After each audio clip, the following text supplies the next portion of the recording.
Once upon a time, in a peaceful meadow surrounded by rolling hills and sparkling streams, lived a timid little rabbit named Remy. Remy was not like the other rabbits in his burrow. While they hopped freely and explored the woods, Remy stayed close to home, always afraid of the unknown. His friends often invited him on adventures. "Let's go to the Sunflower Valley," said Bella the bunny. "Let's hop by the riverside," shouted Max the mole. But Remy always shook his head. "It's dangerous out there. What if we get lost? Or worse, what if we meet the shadow?" The shadow was a scary tale told by the elders of the forest. They said it lived deep in the whispering woods, an ancient enchanted forest filled with strange noises, glowing trees, and magical secrets. No one had seen the shadow clearly, but everyone feared it. Some said it had red eyes. Others claimed it whispered your name and made you vanish. Remy believed every word.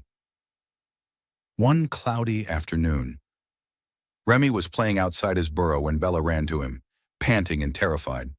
"Remy, it's Oliver. He's missing." Oliver was their cheerful squirrel friend who loved collecting shiny pebbles from deep in the woods. "He went looking for a golden acorn in the whispering woods early this morning, and he hasn't come back," said Bella, tears in her eyes. Remy's heart raced. What if the shadow got him?" "No one else is brave enough to go," whispered Bella. "But maybe you could—" Remy's ears drooped. Him? Brave? Never. But as he looked at Bella's sad face and remembered Oliver's kindness, how he once shared his last nut with him, Remy's fear began to shake beneath something stronger. Courage. "I'll go," he whispered, surprising even himself. The journey begins.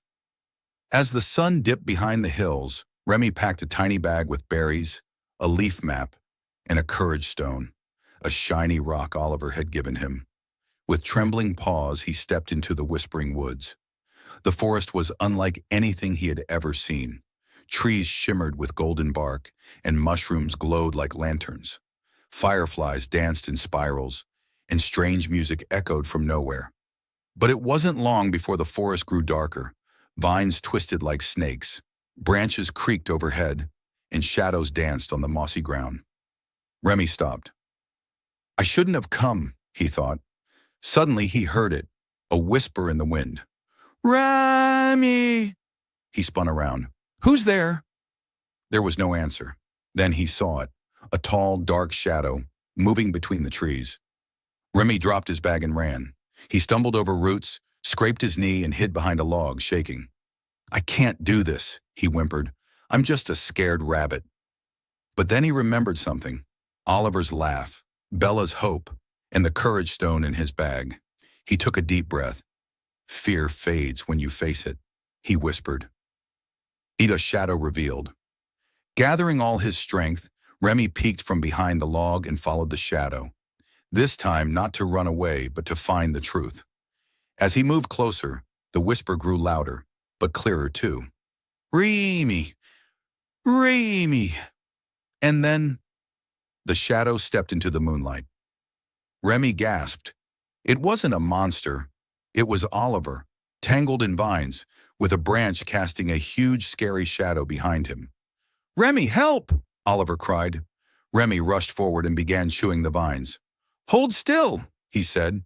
With a final snap, Oliver was free. "You came for me!" Oliver hugged him. "I thought no one would be brave enough to enter the woods." "I wasn't brave," Remy said. "Not at first, but I remembered something important." "What's that?" Oliver asked. "That fear isn't always real. Sometimes it's just a shadow."